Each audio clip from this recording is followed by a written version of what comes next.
Hello दोस्तों, मैं इस वीडियो में आप लोगों को ब्लड के बारे में बताऊंगी। ठीक है। ब्लड मतलब होता है रक्त। ब्लड को हिंदी में क्या बोलते हैं? रक्त कहते हैं, रुधिर कहते हैं। ठीक है। तो ये कैसा ऊतक होता है?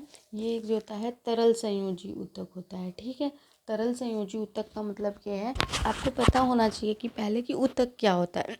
तो ऊतक जो होता है वो एक सेल से मतलब कि ग्रुप ऑफ सेल होते हैं। जैसे एक सेल है, इससे क्या होता है कि ये ग्रुप ऑफ सेल एक बंच में रहते हैं। बट इसमें ये होता है कि ये वर्क में यानी फंक्शन में सेम होते हैं, और उसके बाद क्या करते हैं, स्ट्रक्चर में भी सेम होते हैं। तो वो क्या कहलाएंगे? ऊतक कहलाएंगे। उसी में एक टाइप होता है संयोजी ऊतक। ठीक है। तो वही क्या होता है, लिक्विड, जो कि लिक्विड होता है ब्लड, तो तरल संयोजी ऊतक होता है। और ब्लड के अध्ययन को हम क्या कहते हैं? सेरोलॉजी कहते हैं या फिर हिमेटोलॉजी कहते हैं। ठीक है। और इसका पीएच मान कितना होता है? तो 7.4 होता है। तो अब बताइए पीएच मान क्या मतलब, कैसे पता चलेगा कि ये क्षारीय है कि अम्लीय है? ठीक। तो अगर कोई किसी का भी पीएच मान, जैसे कोई भी लिक्विड है या कुछ भी है, उसका अगर पीएच मान क्या होता है कि 7 के ऊपर होता है, तो यानी जैसे 1 से लेके 7 के बीच में होता है, तो वो क्या होता है? अम्ल होता है। 1 से लेके 6 तक, ठीक, अम्ल होता है। और उसके बाद 7 के जो बाद होता है, जैसे 7.6, 7.8 या 8 हो गया, 9 हो गया, ये सब होता है, तो क्या होता है? क्षारीय होता है। और अगर सिर्फ 7 रहा तो उदासीन होता है। तो इसमें पीएच मान इसका क्या है? 7.4 है। तो यानी ये समझ में आया कि ये क्या है, हमारा क्षारीय है। ठीक है। और मेल में कितना होता है ब्लड? 5.5 लीटर, यानी 5.5 लीटर। तो एग्जैक्टली इतना होता नहीं है, बस इसको का अनुमान लगाया गया है। तो ऐसे कह सकते हैं कि 5 से 6 लीटर तक होता है। ठीक है। और फीमेल में कितना होता है? 5 लीटर बताया गया है। तो हम ये कह सकते हैं कि 4 से 5 लीटर या 4.5 से 5 लीटर के बीच में होता है। ठीक है।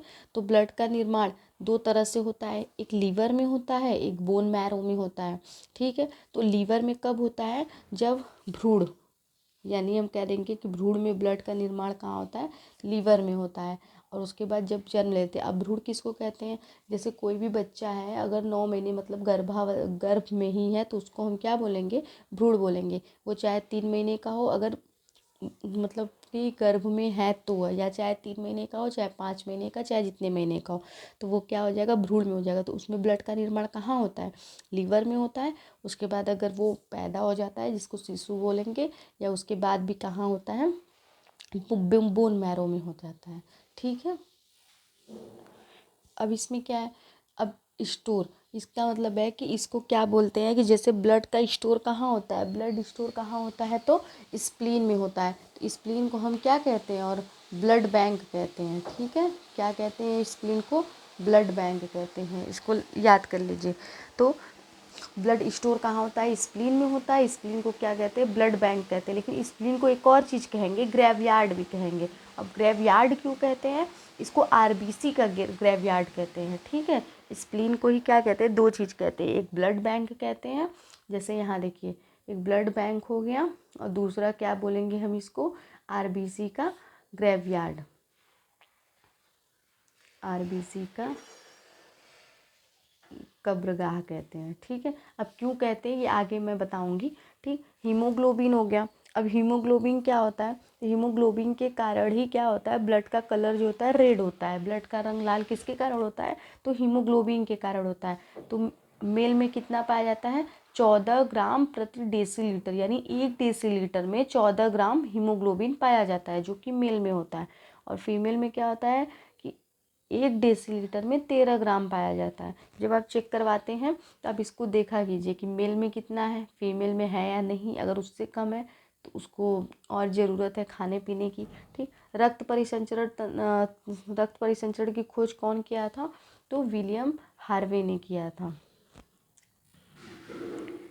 अब फंक्शन ऑफ ब्लड, तो फंक्शन ऑफ ब्लड मतलब ब्लड के काम क्या क्या क्या है? ब्लड के काम, पहली बात कि ताप नियंत्रण करना, ताप का नियंत्रण करना, सॉरी यहाँ ताप का नियमन करना हो जाएगा, सॉरी, ताप का नियमन करना। ठीक। और पोषक पदार्थ का परिवहन करना। अभी और भी है। तो ताप का नियमन करने का मतलब क्या है कि जब बॉडी में, जैसे कि यहाँ है, जब बॉडी में ब्लड फ्लो करता है तो वो ताप को मेंटेन रखता है। ठीक, अगर बाई चांस ब्लड अगर रुका रहेगा तो बॉडी के टेम्परेचर जो होता है उसको मेंटेन नहीं रख पाएगा। जैसे अगर हम कहें कि कोई डेड बॉडी है, डेड बॉडी ठंडी क्यों पड़ जाती है कुछ टाइम के बाद, मतलब जो डेड बॉडी है वो ठंडी हो जाती है। क्यों होती है? क्योंकि उसमें उसकी बॉडी में ब्लड का फ्लो नहीं रहता है, ब्लड फ्लो नहीं करता है, तो उसके बाद क्या होता है कि वो बॉडी को मेंटेन नहीं कर पाता और वो ठंडी पड़ जाती है। और जब तक बॉडी को ब्लड क्या करेगा, फ्लो करेगा, तो वो क्या करेगा, ताप को मेंटेन रखेगा। ठीक है। उसके बाद क्या करता है कि पोषक पदार्थ का परिवहन करता है। जैसे कुछ भी हम खाते पीते हैं, कुछ भी अच्छी चीज़ें या ख़राब चीज़ें, उसका क्या करता है, पोषक पदार्थ का ट्रांसपोर्ट करता है, परिवहन करता है। और एक क्या करता है, गैसों का भी परिवहन करता है। तो गैस में क्या क्या आ जाएगा, O2 आ जाएगा और क्या आ जाएगा, CO2 आ जाएगा। ठीक है। O2 और CO2 का क्या करता है, परिवहन करता है, एक स्थान से दूसरे स्थान तक ट्रांसपोर्ट का यही काम है। ठीक है। और उत्सर्जी पदार्थ का परिवहन करता है। हाँ, इसमें याद रखिएगा कि उत्सर्जी पदार्थ को निकालता नहीं है, सिर्फ परिवहन करता है। जैसे कि ये किडनी तक उसको, मतलब कोई भी वेस्ट पदार्थ है उसको क्या करता है, किडनी तक लेकर जाता है। ठीक है। सिर्फ लेकर जाता है, उसको निकालता नहीं है। ठीक। अब ब्लड का कंपोजिशन क्या है, ब्लड किससे किससे मिलकर बना होता है, तो ब्लड किससे मिलकर बना होता है, प्लाज्मा और कार्पल से। तो प्लाज्मा कितना होता है, 60 से लेके 60 से 65% तक, मतलब क्या होता है हमारा, प्लाज्मा होता है। और कार्पल्स कितना होता है, 35 से 40%, यानी 35 से 40% तक वो कार्पल्स होता है। तो कार्पल्स को हिंदी में क्या कहते हैं, रुधिराणु कहते हैं। ठीक है। और हाँ, प्लाज्मा में क्या होता है कि जब प्लाज्मा कभी नष्ट नहीं होता, ये याद रखिएगा, प्लाज्मा कभी नष्ट नहीं होता। लेकिन जो कार्पल्स में क्या क्या आ जाएंगे, RBC, WBC, प्लेटलेट्स, ये सब क्या होता है कि एक टाइम के बाद ये नष्ट होने जाते हैं। इसका क्या होता है, कार्यकाल होता है। तो अभी मैं बता रही हूँ कितने दिन का होता है। ठीक। तो RBC का पूरा नाम क्या है, रेड ब्लड कार्पल्स, और WBC का वाइट ब्लड कार्पल्स, और प्लेटलेट्स तो पूरा नाम ही है। ठीक। तो प्लाज्मा में 2 टाइप के प्रोटीन पाए जाते हैं। कौन कौन से प्रोटीन होते हैं, फाइब्रिनोजन और प्रोथ्रोम्बिन। 2 टाइप के प्रोटीन होते हैं, फाइब्रिनोजन और प्रोथ्रोम्बिन होते हैं। ठीक है। अब इसमें RBC में देखिए, RBC का पूरा नाम हमने बता दिया है कि रेड ब्लड कार्पल्स होते हैं। तो इसको एक और नाम दे दीजिए, इसका नाम क्या रहेगा, एरिथ्रोसाइट। ठीक है। इसका एक नाम और है, इसको क्या बोलेंगे, एरिथ्रोसाइट। और दूसरा का क्या हो जाएगा, ल्यूकोसाइट। ठीक है, ल्यूकोसाइट। और उसके बाद प्लेटलेट्स को क्या बोलेंगे, थ्रोम्बोसाइट। ठीक। इसका एक अदर नाम भी होता है, सबका एक से अधिक नाम होते हैं, तो इसका भी है। फिर से सुन लीजिए, RBC का क्या हो जाएगा, एरिथ्रोसाइट। अगर राइटिंग नहीं समझ में आया तो आप उसको नोट डाउन कर लीजिए, एरिथ्रोसाइट। WBC का क्या हो जाएगा, ल्यूकोसाइट। और इसके बाद प्लेटलेट्स का क्या हो जाएगा, थ्रोम्बोसाइट। अब इसका देखिए, इसका कार्यकाल कितने दिन का होता है, तो 120 डेज, यानी 120 दिन का होता है। और ल्यूकोसाइट का कितना होता है, 4 डेज, यानी 4 दिन का होता है। ठीक है। और इसका कितना होता है, 7 डेज, यानी 7 दिन का होता है। ठीक है। तो ये 120 दिन के बाद क्या हो जाते हैं, ये नष्ट हो जाते हैं। और नष्ट होकर कहाँ जाते हैं, स्प्लीन में जाते हैं। इसीलिए क्या कहते हैं उसको, RBC का कब्रगाह कहते हैं। ठीक। अब कहने का मतलब है, तो ये सब कहाँ मरते हैं। ठीक। पहले इसमें इसकी संख्या देख लीजिए, 50 लाख होता है RBC में, RBC की ब्लड में RBC की संख्या कितनी होती है, 50 लाख होती है, या 5 मिलियन, यानी 5 मिलियन। ठीक है। और WBC का क्या होता है कि WBC कितना होता है, 10,000 होता है। ठीक है, 10,000 होता है। और इसका कितना होता है, 2 लाख होता है। इसको नोट डाउन करते हुए चलिएगा, कितना होती है इसकी संख्या, 2 लाख होती है। और WBC का 10,000, और 4 दिन इसका क्या होता है, कार्यकाल होता है। इसको क्या बोलते हैं, और ल्यूकोसाइड बोलते हैं। और RBC को क्या बोलते हैं, एरिथ्रोसाइड बोलते हैं। इसका कार्यकाल कितने दिन का होता है, 120 दिन का होता है। और 50 लाख यानी 5 मिलियन ये होते हैं। और उसके बाद इसमें देख लीजिए, क्यों इसको RBC को ही ग्रेवयार्ड कहते हैं। इसलिए कहते हैं क्योंकि इसमें जो लाइसोसोम होता है, यानी इसमें जो होता है लाइसोसोम, ठीक है, लाइसोसोम, और इसके बाद क्या होता है एक न्यूक्लियस, न्यूक्लियस मतलब केंद्रक, ये दोनों क्या होते हैं अनुपस्थित होते हैं, यानी ये दोनों नहीं पाए जाते हैं। और डब्ल्यूबीसी में क्या होते हैं, यही दोनों क्या करते हैं पाए जाते हैं।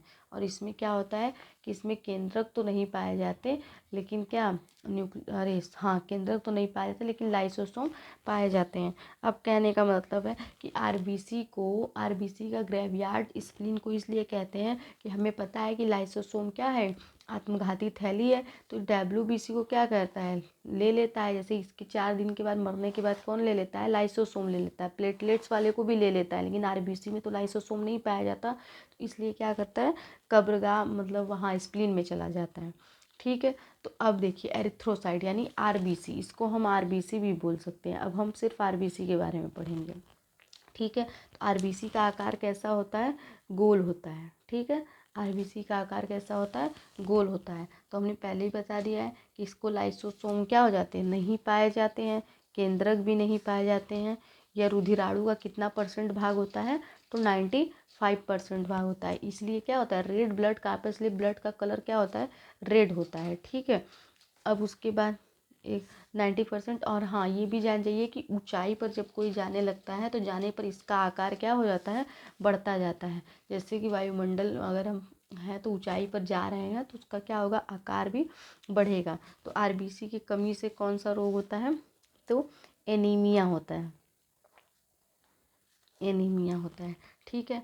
अब ये देखिए ब्लड में सबसे ज़्यादा क्या पाया जाता है, तो आरबीसी, आरबीसी में क्या पाया जाता है, तो हीमोग्लोबिन, ठीक है। तो इन दोनों के कारण ही तो ब्लड का रंग क्या होता है, फिर से देख लीजिए, ब्लड हो गया ब्लड क्या हो जाता है, आरबीसी, आरबीसी पाया जाता है। आरबीसी में क्या होता है, हीमोग्लोबिन, इन दोनों के कारण ही क्या होता है। अगर एग्जैक्टली कोई पूछे कि ब्लड का रंग लाल कैसे होता है, तो आप बताएंगे हीमोग्लोबिन के कारण। और सही बात है, इसकी मात्रा भी अधिक तो है, 95% है, ठीक। आरबीसी की कमी से कौन सा रोग हो जाता है, एनीमिया हो जाता है। और ऊंचाई पर जाने पर क्या होता है, इसका आकार यानी आरबीसी का आकार क्या होता है, बढ़ता चला जाता है। इसलिए आप ध्यान दिए होंगे कि जब कोई ऊपर यानी ऊंचाई पर रहता है तो उसके उसके बॉडी का जो मतलब फेस होता है वो देखेंगे तो रेड होता है, हल्का हल्का रेड होता है, ठीक है।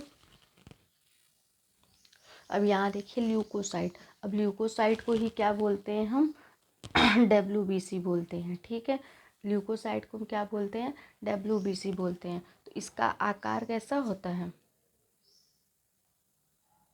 इसमें पहले ये देख लीजिए, इसमें केंद्रक पाया जाता है कि नहीं पाया जाता है, केंद्रक पाया जाता है, ठीक है। उसके बाद रोगों, इसका काम, हाँ इसका काम क्या है, रोगों से रक्षा करना, इसका काम क्या है, रोगों से रक्षा करना, डब्ल्यूबीसी का ही काम है। अगर डब्ल्यूबीसी आप में 10,000 या 10,000 से अधिक है तो अब बहुत अच्छे, मतलब आपका स्वास्थ्य क्या है, हेल्थ बहुत अच्छा है। अगर उससे कम है तो नहीं अच्छा है, कभी सर्दी जुकाम, मतलब हमेशा कुछ ना कुछ प्रॉब्लम आपको होती रहेंगी, ठीक है। अब इसमें देखिए जो ल्यूकोसाइट होता है उसके प्रकार में देखिए, तो पहला क्या हो जाएगा हम, एंटीबॉडी, ठीक है, पहला क्या है एंटीबॉडी, दूसरा क्या है लिम्फोसाइट, ठीक है, लिम्फोसाइट, और तीसरा क्या है मोनोसाइट, और उसके बाद न्यूट्रोफिल,